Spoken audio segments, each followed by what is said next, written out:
Saints game just wrapped up. Saints Packers, brutal loss. Brutal. The entire situation was bad. This is pretty much rock bottom as far as watching a game and what can go on. You lose your star quarterback. You blow a 17-point fourth quarter lead. You miss a field goal with a minute left. Anything that could have gone wrong in the last 2.5 hours went wrong. The game, it's 5 minutes since Groupie missed the kick. So this is an immediate reaction. Derek Carr's injury is obviously the biggest talking point. All I know right now is that it's a shoulder. All I know is that from Nick Underhill on Twitter, he said that he thinks it'll be a couple weeks. He'll be out. He'll miss some time. But there's so much more, and obviously we'll cover Carr's injury depending on the severity of it and as we get some more information. But just this game is exactly what we've talked about for 3 weeks. I know a lot of people are going to blast Blake Groupie because we've talked about that too, where they decided to trade Lutz. Groupie's here. Groupie has been good. All right, this isn't on Groupie. Obviously, he shouldn't have missed the kick, but Groupie didn't allow 18 points in the fourth quarter. Groupie didn't go scoreless in the second half. Okay, so yeah, obviously we can point the finger at the kicker, but there's much bigger issues. If we look at the box score, exact same script as the last couple of weeks. Defense played really good. Offense did not. Total yards, we had 252 total yards to their 340. If you look at our yards per play, 4.2 to their 4.8. Turnovers, we won the turnover margin by 1. If you look at the box score, played out pretty much how it should have. We got outgained in every facet. The only thing that we did better was the turnover. I mean, it's just heartbreaking to watch that happen because it's one of the, like, when you are playing how we play and trying to win a division and trying to stack wins and trying to improve and trying to get what we've been saying, a 1 seed or a 2 seed or 10 wins, 11 wins, games like this, when you blow a 17-point fourth quarter lead, these games come back to haunt you. The biggest issue, again, ladies and gentlemen, is that we can't move the ball. Offensively, we can't move the ball. Rashid Shaheed had the punt return for a touchdown, so if you take that away, the offense scored 10 points. It's the NFL. You're not going to win games scoring 10 points on offense on the road against a capable team like the Packers. What did we say about this game versus Carolina? Is that they could move the ball. And they had a quarterback who's going to stretch the field. And Jordan Love, was he good today? No, he wasn't. He missed a lot of throws. He was erratic.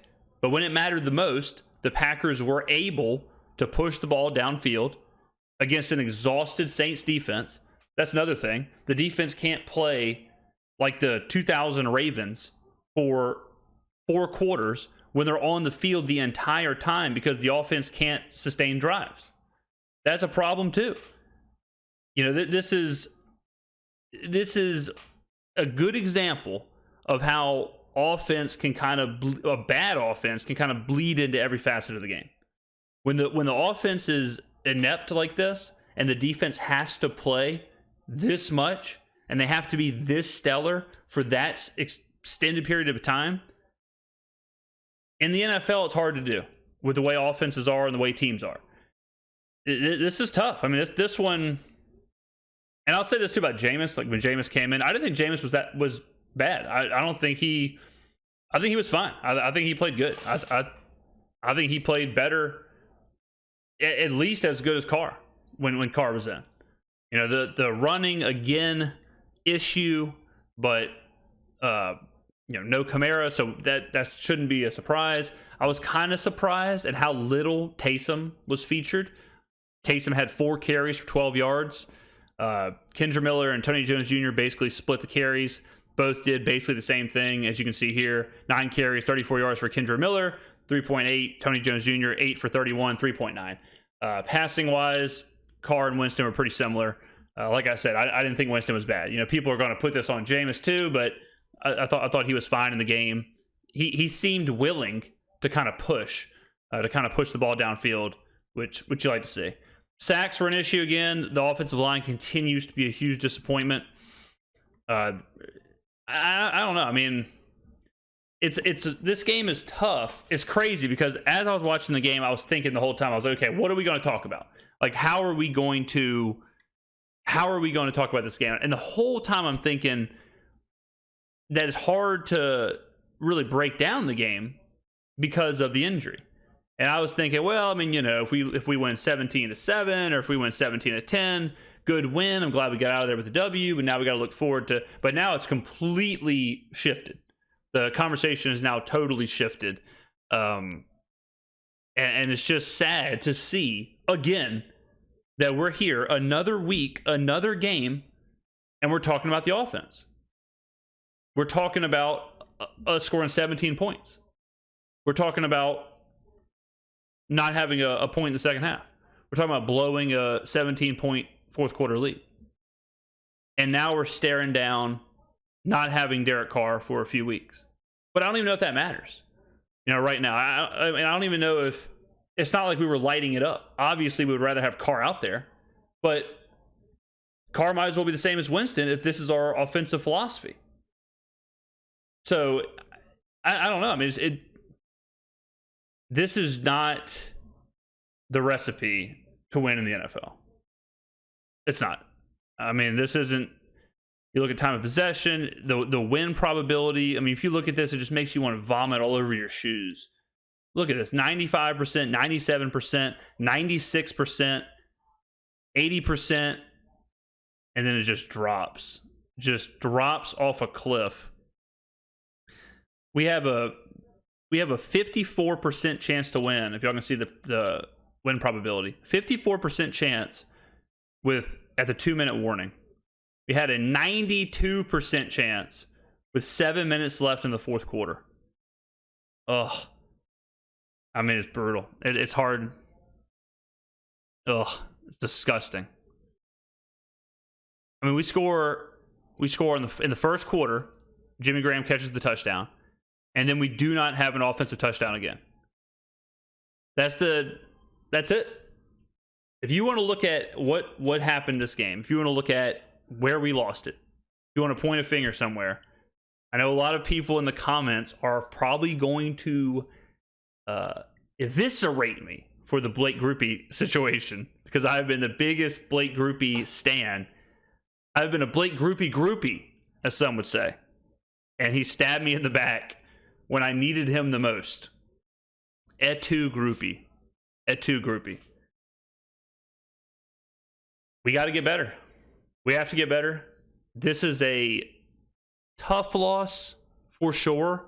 It's not a season-ending loss. It's not a season, back-breaking, season-defining loss or anything like that. But it is just a wake-up call. We can't keep skating by, scoring 17 points, 16 points, 18 points, 20 points, and just expect the other teams to be awful. We can't do that. Yes, the schedule is soft. Yes, the quarterbacks we're playing aren't great, but it's still the NFL. We have to score. We have to maintain possession. We have to establish drives. We have to be able to run the football. We have to do all those things. We said in the lead up to it. We're going to have to score 21 plus points. We're going to have to score mid-20s to win this game. And that would have won this game. We would have been there. 20 points wins this game. 21 points wins this game. In today's NFL, you got to be able to do that. Bottom line. With the offensive playmakers we have. And then it also hurts to watch at the end there. It hurts to watch Jameis when we have to move the ball, when there's no option, when it's just you're in your kind of 2-minute offense, you're in the last dying throws of the game. Our offense moved the ball. We got into field goal range. Why weren't we doing that? Why didn't we have that kind of scheme, that kind of philosophy, that kind of offensive game plan any other time in the second half? Exactly what we talked about before. It seems like in certain situations, like when we have the lead, Carmichael and co. shell up and they just kind of kill the game way too early. And it looks like that's what happened here. I mean, when you have Michael Thomas, when you have Chris Olave, like Michael Thomas, if we look at the box score here, so he had 6 receptions. I had Michael Thomas over 4.5 receptions. I bet that prop. So I'm tracking this the entire game. I don't think he had a catch until the fourth quarter. I know for sure he didn't have a catch in the first half. How is that possible? Chris Olave, I would like to see his target share throughout the entire game, because it wasn't until the fourth quarter that we start feeding Thomas. Why? Why is that the case? Why does Taysom have 4 carries? We're going to hear the same thing this week, guys. We're going to hear in the postgame, we're going to hear Pete Carmichael say, well, we should have got Taysom more carries. Or, well, this week we're going to have to work Taysom more into the offense. We know, Pete. You say it every week. You say that every week, and somehow we lose a game, we blow a lead, and Taysom has 4 carries. How is that possible? And y'all watched the game. What were all the carries? He was at quarterback. It was the same quarterback draw, quarterback power thing that he does every single time. Why is he not getting the ball, and why is he not getting carries in different personnel formations? Why is he not lined up in the backfield? This is not a game we should have lost. It's not a game we should have lost. And you know, that's another thing too. The groupie thing. It's way too easy to just say, oh, well, if groupie makes the kick, we win the game. We got to talk about the fact that Green Bay was out like 7 starters. They didn't have Bakhtiari. They didn't have Christian Watson. They didn't have Jair Alexander. There's no reason for us to lose this. There's no reason for us to even be in the situation where we have to kick a game-winning field goal. When they're down that many players, when they were down Jair Alexander, when that came out an hour before kick, I was at Back of Town Coffee House in New Orleans. Shout out Back of Town. I was there getting coffee and a salmon bagel, which I had to change my order because they were out of bagels, and I had to get a turkey club. I'm not going to put the loss on that, but now that I think about it. But I'm there and I see Jair Alexander's out. I see he's done. He's injured. He's not playing. And I was thinking Olave and Thomas are about to go nuts. They're about to go crazy. And then I'm watching the game, and Thomas doesn't have a catch. What are we doing? Did Pistol Pete not have his push notifications on? Did he not know Jair Alexander wasn't playing? It's doomsday, ladies and gentlemen. You're going to hear it this week. You're going to hear a lot. You're going to hear a lot of doomsday situation. You're going to hear a lot of the sky is falling. I think we're close. I think we're real close. We're close to having some kind of reckoning where it's put up or shut up time. Let's with the offense. If we do this again, I mean, look at this.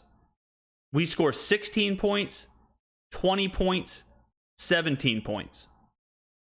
If this Tampa game, if we roll out another 14-point performance, 17-point performance, at that point, is it time? Is it time for a shakeup with the offensive staff? If we score under 21 points at home against Tampa Bay, that might be it. It might be time there to say, you know what, it's not working. We got to fix the scheme. We got to figure something out. John Gruden, please, God, John, we'll pay you anything. Get on the sidelines. Get a headset on, please. I will drive John Gruden personally to every game. I will be his personal Uber. I won't even charge him the heightened fees during primetime drive time. Won't even do that out of the goodness of my own heart. It's ugly. Ugly situation. I mean, look at the rest of the schedule here. Let's say Carr misses 3 weeks. You're talking about Tampa at home, at New England, at Houston. We're going to say it every single video, but thank God for this schedule.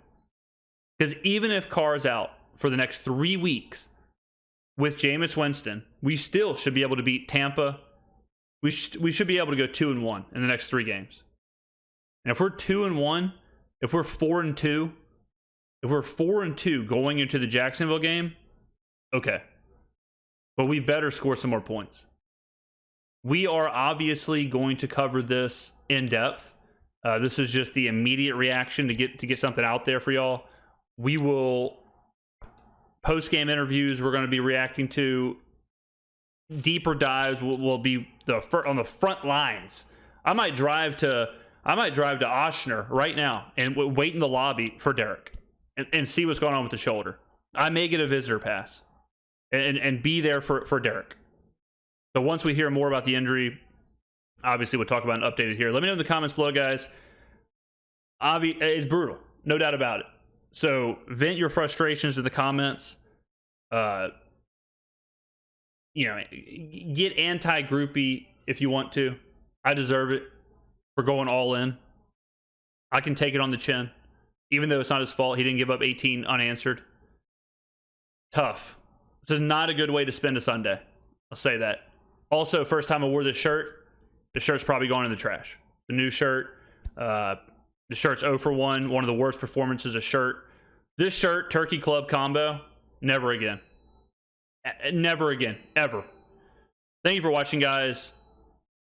Heartbreaking times. We'll see you in the next video.